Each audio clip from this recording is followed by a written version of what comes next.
WretroMania Pro Wrestling Podcast Network is a Moonsault Media production and is intended for private use only. For more information, contact retromaniapodcast@gmail.com. The following recording is a production of Kickin' Out at 2 in conjunction with the WretroMania Pro Wrestling Podcast Network and is intended for private use only. For more information, head on over to facebook.com/Kickin' Out at 2 or our Twitter handle @KickinOut2, along with searching WretroMania with a W on any and all podcast platforms available to listen to archive shows such as this and all the great content of the WretroMania Pro Wrestling Podcast Network. Evergreen content at your fingertips anytime at your listening pleasure. And with that being said, we thank you for listening and hope you enjoy the show.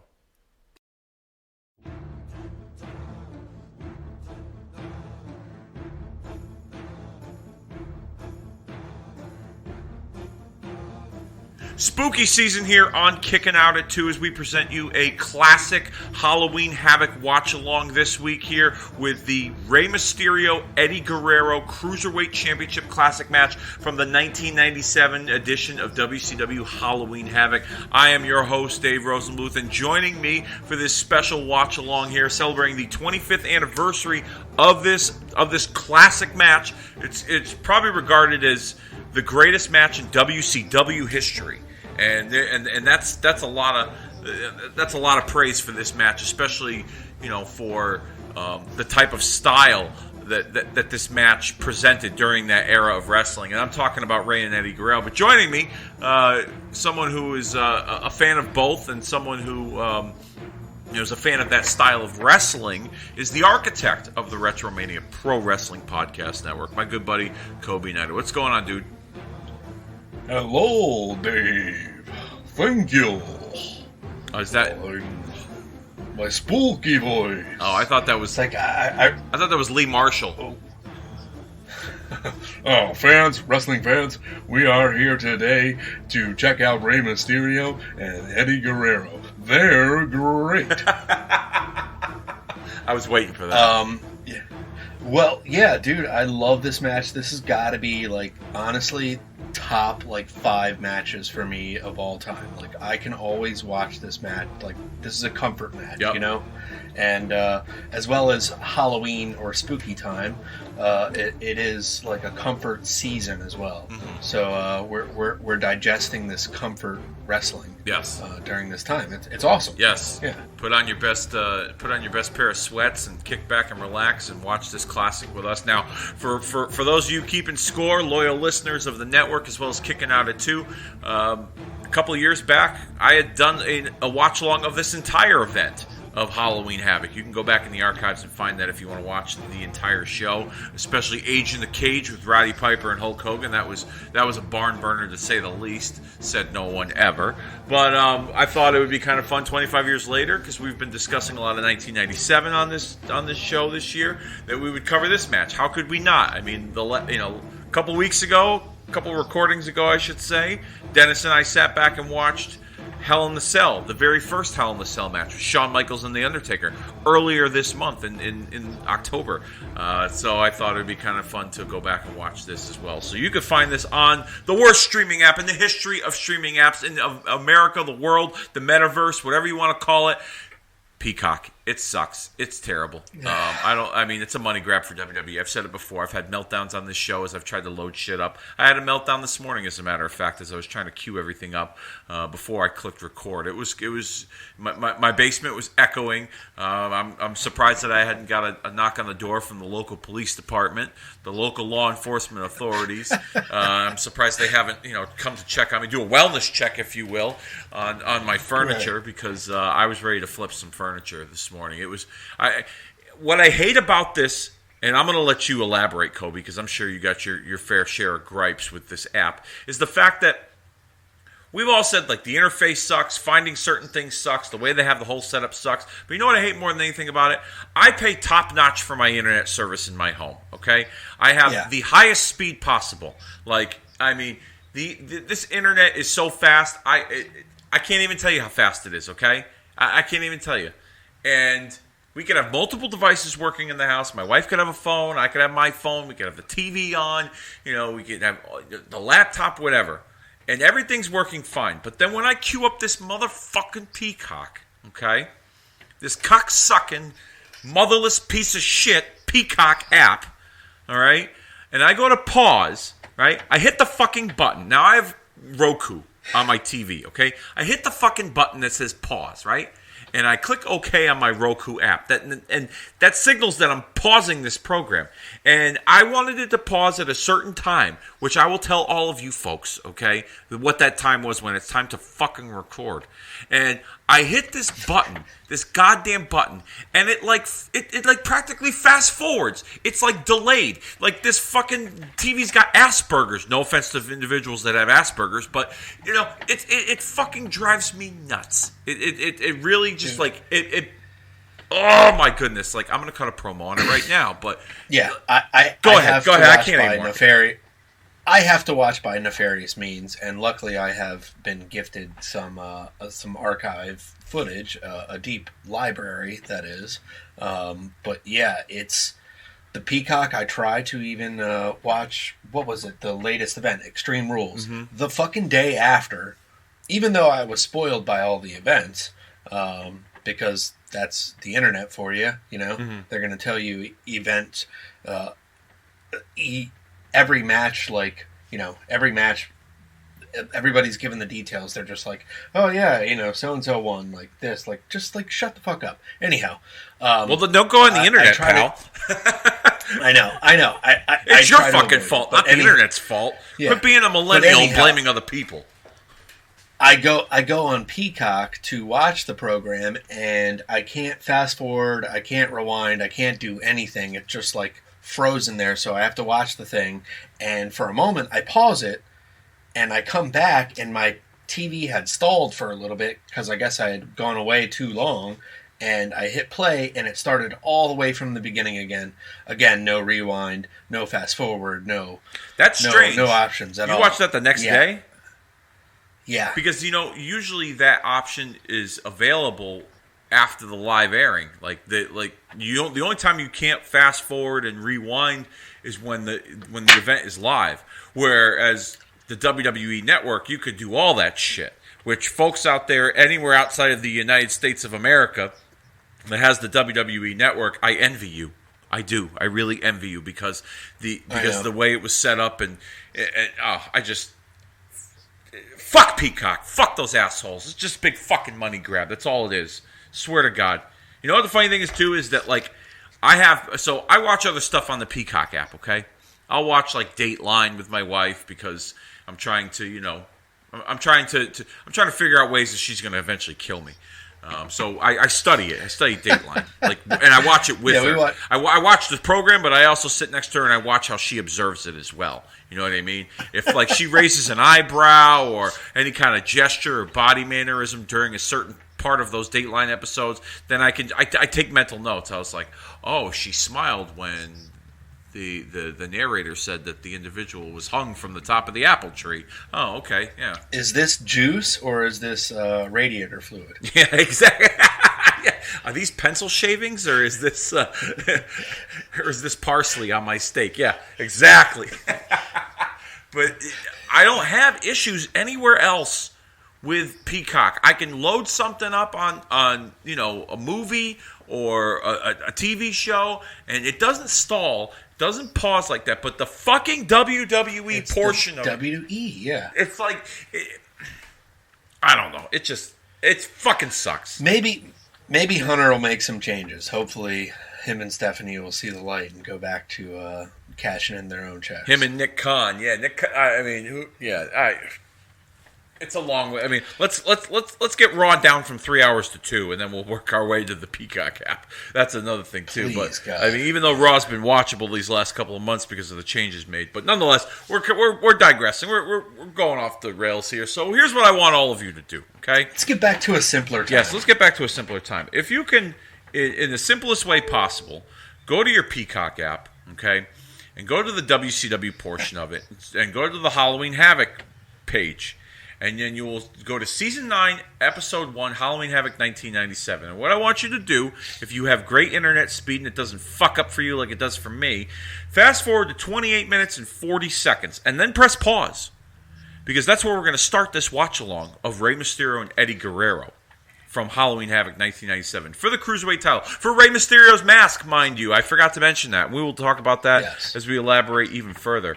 But Coby, why don't you let everybody know while everyone's searching and going through nefarious means to get to this point so they can watch with all of us, why don't you let everybody know what's going on over in the world of WretroMania?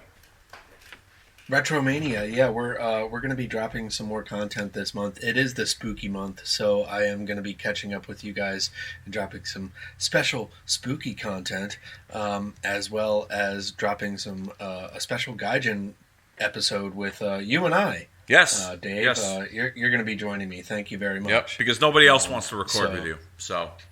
No, yeah, hard times right now trying to schedule some things, but yeah, we're getting back. We're getting back in the groove. Thanks all the listeners. Seriously, we have like over 500 evergreen, or close to 500 evergreen episodes. But yeah, over 10,500 downloads. We're getting up there. Cool man. Truth with AC, they've been killing it, man. That crew, they've been killing it, talking about the daily, comings and goings of wrestling between AEW, and then they've even covered some WWE stuff. Now the Triple H is in charge, So I mean, they're. I've listened to a few episodes. They've been rocking it out. Appreciate their contributions to the network, and maybe we'll do some kind of collaboration in the near future. But thanks for the support. Everyone, thanks for listening, and keep on keeping on when it comes to the WretroMania Pro Wrestling Podcast Network. We appreciate it. Yes, indeed, and don't forget the special Battle Royal at Albert Hall that's dropping this month too. Yes, Nick Opalewski, it's here. It's ready for your listening pleasure. You can watch it with us and everybody else. Battle Royal Albert Hall. That was a good one. I didn't think. You know what? We thought we were going to be trudging through that because of the time and the length, but you and I we rocked it out. I'm going to Barry Horowitz myself right now. If you can hear that, I did. Yeah, I did like that one a lot. I was kind of dreading it going into the length, but yeah, we had a lot of fun discussing, topical events as well as the retro events, as we always do. Yes, good times as always. But yeah, let's get into this. Hopefully, everyone's up to speed, ready to rock and roll as we get to Halloween Havoc. So 28 minutes, 40 seconds on your Peacock. Or by nefarious means, whatever works for you. As long as you're watching with us, that's all we care about. So when I say play, press play. And we're going to rock and roll, chat it up a little bit about this match and some other stuff as well. And yeah, let's do it. In 3. You ready, Coby? Yes, indeed. All right, I just want to make sure you're ready. I totally forgot. Should have asked you first before I, No, you're fine. Yeah, you're fine. Yeah, I almost blew my wad there for a minute there, So in 3, 2, 1, play. All right, look at that packed crowd. Yeah, they did well in Vegas for Halloween Havocs over the years. They definitely did well. That was like their... And the set. I love this set. The production for WCW when it came to like their theme pay-per-views like Halloween Havoc and Bash at the Beach, I thought were top-notch. The graveyard setting here with the what do you call with the video screens with like the tombstones? the Titantrons. Yeah, like that. Yeah, they're video walls. The video wall. Yeah, but what do they call it? It's like a little like canopy sort of like I don't know like the. Anyway, I don't know what the fuck I'm talking about. But anyways, there's Rey Mysterio with a mask. Oh, the mausoleums? Yes, there you go. Yes, thank you very much. Is that Michael Wall Street, IRS, sitting front row? It looks like like his little brother. Yeah, he was Matthew Wall Street. Right, Matthew Wall Street. Yeah. Oh boy. I always loved reading the names on the tombstones, especially in the video games too. They would add things like silly like Elvis. Yes. Yes. Yeah. Oh man, these two guys almost I want to say peak performance right here, but they're just kind of cutting the into what they're gonna become. Mm-hmm. You know. Yeah. These guys are really just like getting their cutting their teeth, really. I think this is the but, match I mean, that put both of them on the map on a mainstream level. People can argue that like they were popular and people saw for their the last talents. 3 years, they've been pretty popular, yeah. Yeah, but I mean, I think on a mainstream level, I think this was the match that got them really noticed. Guerrero had, he had cut his teeth obviously in Mexico and then eventually ECW, and he had like a following with like a regional audience, and even Mysterio, national level. This is awesome. Yeah, Mysterio, same thing, and now it's now this match here. Like I said, I think this is where people were like, I think this is where other companies, mainly WWE, really noticed them. That's just my take. For sure. I mean, who knows if they did pay attention to this match or not? But if they did, I think this would have been the match where they get noticed. For sure. This is awesome. Rey Mysterio here wearing the Phantom gear. Yes, I remember that movie that came out during that time. That was Billy Zane. Yes, a financial flop, but it was a cool visual with Rey. I went and saw that in theaters. I think I tortured my grandmother with that. Really? As much as I did with wrestling as well around this time. I didn't see that movie at all. I've never seen it, so. But nice little... Not the worst. Wow, look at this. Just starting off hot here with the tilt-a-whirl, the up and down. Yeah. Wow, monkey flip. Now we got a cross body. Yeah, so much action here, and this is not the first match. No. No, the first match on the card was Ultimo Dragon and Yuji Nagata. Exactly. Former NWJPW heavyweight champion. Yep. And then IWGP champion. Following that, we had Chris Jericho and how do you pronounce his name? Gato. Yes. Gato. From the New Japan Pro Wrestling. And then this. Yeah, Booker over there, big synonymous name, helped rebook Chris Jericho to kind of make his emergence again in the New Japan and elite scene, if you will. Yep. And definitely had his share of feuds with both of these guys, especially around this time. Yep. Yeah, these guys, well, at least some of the WCW talents were still making, appearances in New Japan at this time. They still had somewhat of a working relationship, not as frequent as before, but there was still some type of involvement on both sides. This rivalry here, this is probably the first time these two had faced each other in WCW on a big stage, where Guerrero was a babyface for a long time, so was Rey. Wow. And so both guys hadn't really touched in WCW at this point. And so this is the first major rivalry that these two were involved in on a national level, which I thought... And do you remember what kind of sprouted this Mask first title thing? Just kind of out of nowhere? It was just, simply put, Lucha Libre always kind of involves the Mask. Yes. Because it is synonymous with Lucha Libre.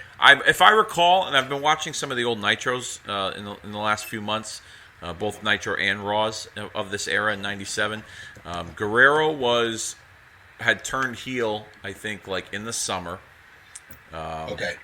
And he was kind of like, they had him aligned with Jeff Jarrett at one point. He was, fighting Jarrett against Mongo and Benoit when they were horsemen. And right. then Guerrero had, which in my opinion is an underrated banger with Chris Jericho at the Fall Brawl pay-per-view in 1997, where he defeated Jericho for the Cruiserweight title. And then he would begin going after, he just started targeting Rey. At one point, he had a match where he dressed up as a luchador against Rey, and Rey had defeated him, and then pulled his mask off, and it was revealed that it was Eddie. So there wasn't anything too crazy that got this started. It was almost like they just kind of had a match by accident, so to speak, and then they developed the angle with the mask as the weeks went on. Nice. Awesome. Good stuff. Yeah, and then thus becoming like one of the greater cruiserweight feuds. Yes. They'd have a follow-up match at World War III later this year. Yep. I think I've seen that match. Not a bad match, but definitely not, the level of this match here as we're watching it. I've always been a big fan of this match myself. I think it's on the Mount Rushmore of greatest WCW matches of all time, in terms of the skill and the story that was told.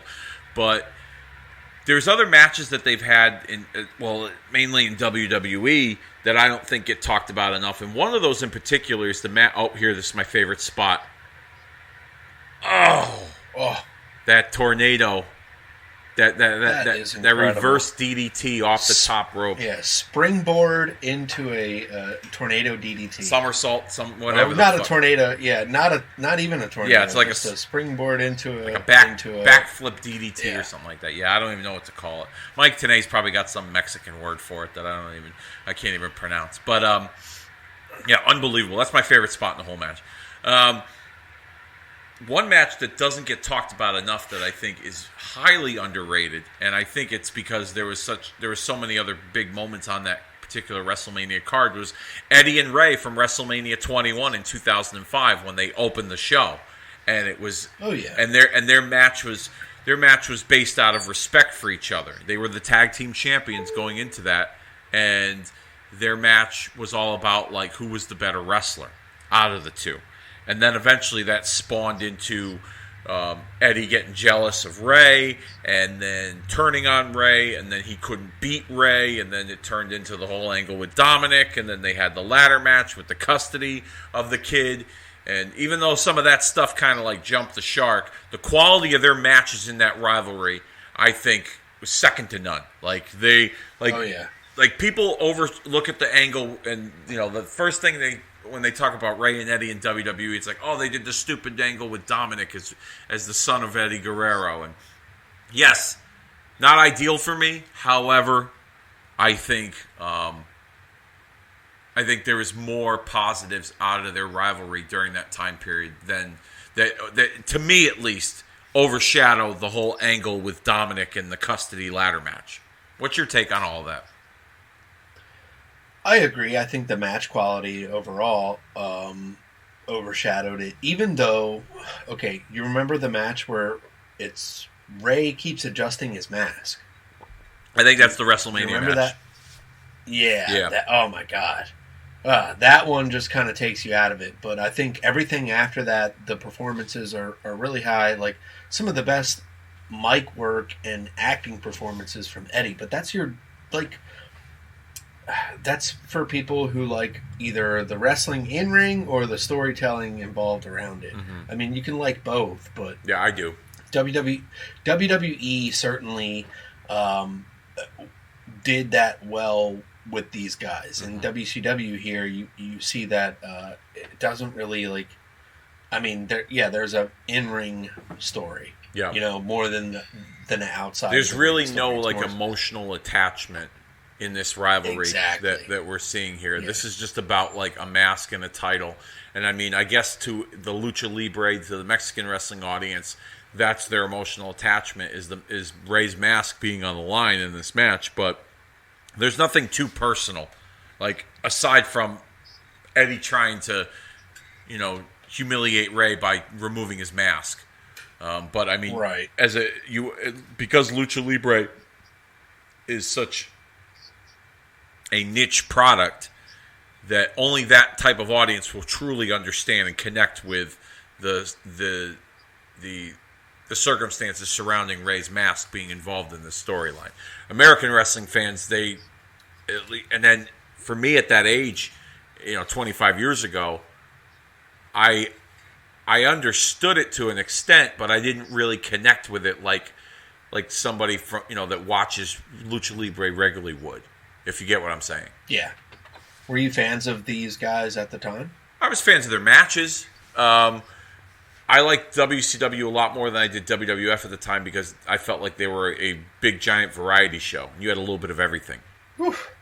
So you had the Lucha style with Eddie and Rey. You had the the blurring of the lines with the NWO storyline. There was a little bit of everything. Oh, nice spot there. Eddie does the baseball slide into the post. Yep. He got his gym slimmed. Yeah. I like it. Now, I want to ask you something, because you and I have been talking, off and on, when we've about wrestling off the air, over the last few months, especially with Triple H's involvement in the creative process. What do you think of the Rey Mysterio, Dominic Mysterio storyline in WWE currently? It could have been done better. I mean, it's not bad. At least they didn't do it right from the break. Because there were several times where you're like, oh, Dominic's going to turn. Yep. Dominic's going to turn, So they milked it for a little bit. Yeah, they really did. Even before, there was the feud with Seth, Yep. So it worked itself out. I think he got enough in-ring time with his dad. They had their WrestleMania moment tagging together, yep. Correct?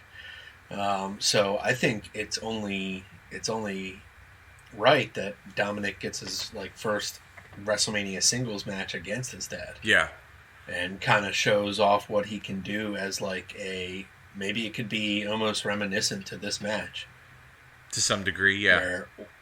Where he's got that shitty attitude like Eddie. Yeah. Because he's almost channeling that character. Yes. Wow, beautiful senton into a Frankensteiner. Oh my god. Huracan Rana, which I thought was the greatest move at the time. I was like, wow. It was very that is incredible. I did like it too. It was very exciting to watch. Do you agree? Maybe he's channeling Uncle Eddie? Oh, for sure. I think his Poppy. Yes, I definitely think so. I like the dynamic that he's being controlled by a woman. With Rhea Ripley being the driving force behind his actions, and she's his Poppy now. And I think Rhea Ripley's become a bigger star out of this with her kind of controlling Dominic Mysterio and his actions. And the other thing I love about this story too, and I think that they need to milk this up until WrestleMania, is Eddie and Rey and Dominic, they shouldn't touch. Love this spot here. Oh, nice. Yeah. Nice little springboard. Eddie brings the knees up and sets up this devastating powerbomb. Oh my God. Jesus. Bounced right off the mat. But I don't if you watched Raw the other night, Dominic was trying to bait Rey into hitting him. Fight me, hit me. You gotta do this. Let's go. He wants it bad enough. Slapping his own father in the face. I think they need to milk that all the way to WrestleMania, along the same lines they did when Kane was trying to challenge Undertaker, and Undertaker wouldn't fight his own brother. Milk that for a while until Dominic does something that forces Rey into fighting his own son, and this and milk Rhea too and slap her, pal. Sorry. Okay. You can't let go of Vince, huh? No, I can't let go of her. She can't let go of me, pal. God damn. She can't let go of my grapefruit nuts. Beautiful backbreaker there off the senton. But yeah, I think they could definitely stretch this if they do it right. I think Triple H has enough booking knowledge to know where to go with this. It's not going to be hot shotted at Royal Rumble or something. No, wow, no. Their first match has to be at WrestleMania, if that's the goal in mind. Let's see, Eddie climbing up top, Rey on the turnbuckle there, fighting him off. We're getting close to the finish here, aren't we? I think we're getting pretty close here. But I think this is the finish. See, this makes sense, guys on the ropes here. They're fighting each other and they're nudging each other. Yeah. It's not helping each other out. It made sense. Setting up into a Frankenstein 1, 2, 3, and your winner, Cruiserweight champion, keeps his mask. Eddie still keeps his mullet. Rey Mysterio Jr. What a fucking banger of a match. That was a lot of fun to watch. Yeah, I love matches that are like maybe 15, 20 minutes, and they just like that's nonstop. It's like it really bell to bell. like Yeah, struggle. Yeah. The one thing I don't like about this here, all right, so he celebrates with the camera. The mask is kind of ripped off. He's got the title, and then right there, Eddie gets his heat back. Like, did he need it? Was that really necessary? You couldn't let. Well, the feud keeps going. It does. Eddie gets the belt back, and then they go at it one more time. But then eventually, it's Dean Malenko that's coming for the belt. Yes. And Ray and Dean had already had their feud the prior year. Yes. So, and I think, per usual, Ray hurts his knee, dog.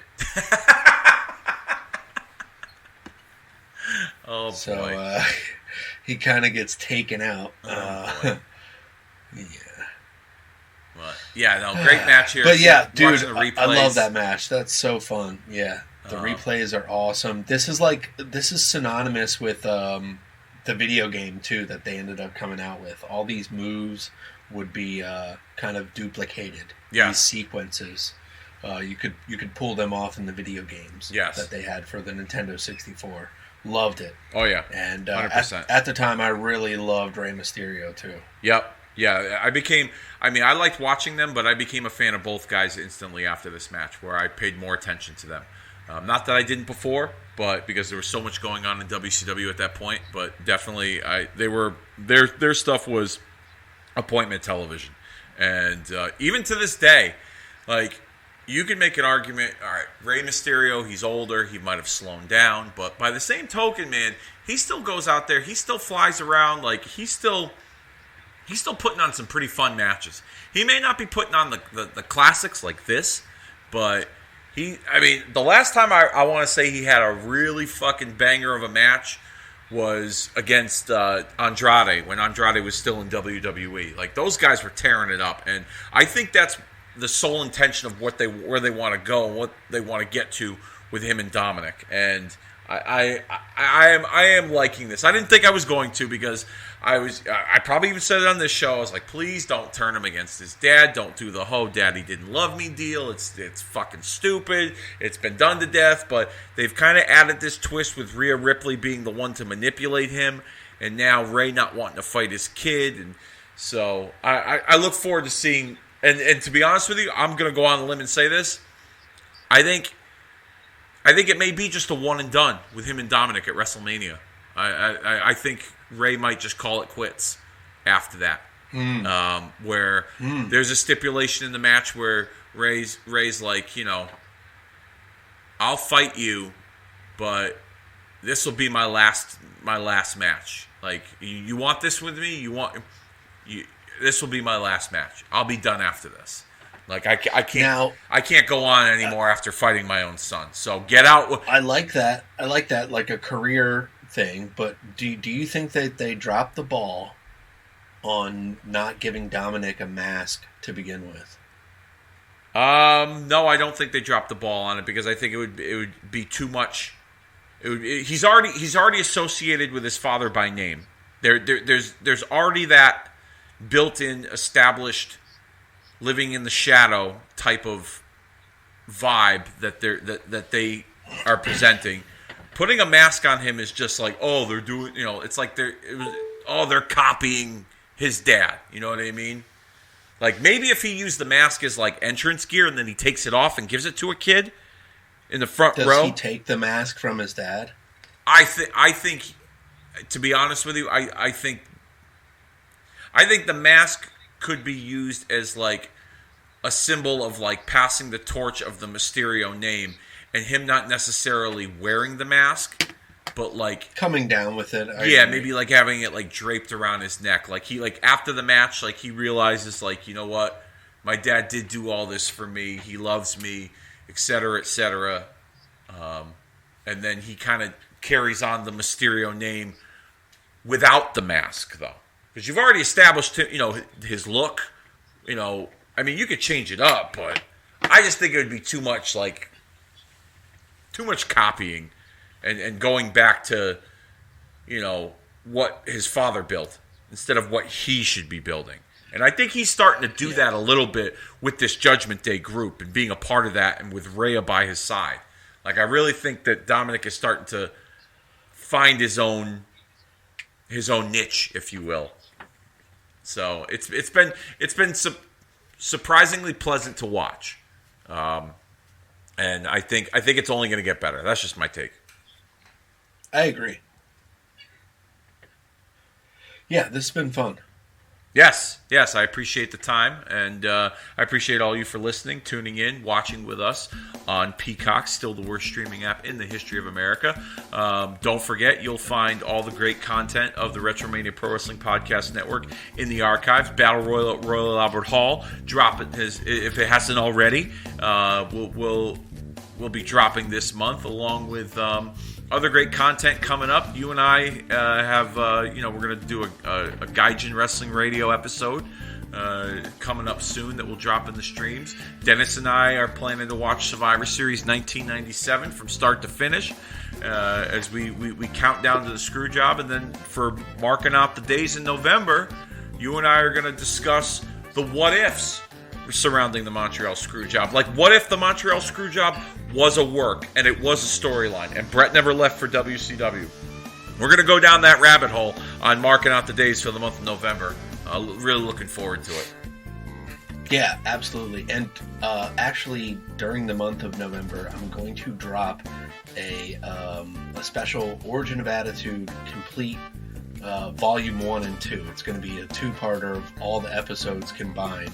Some people like those, so it's just going to update back in the feed, and you can always go back in the archive and listen to the older ones, but some people like a long omnibus, if you will. Like the Megasodes?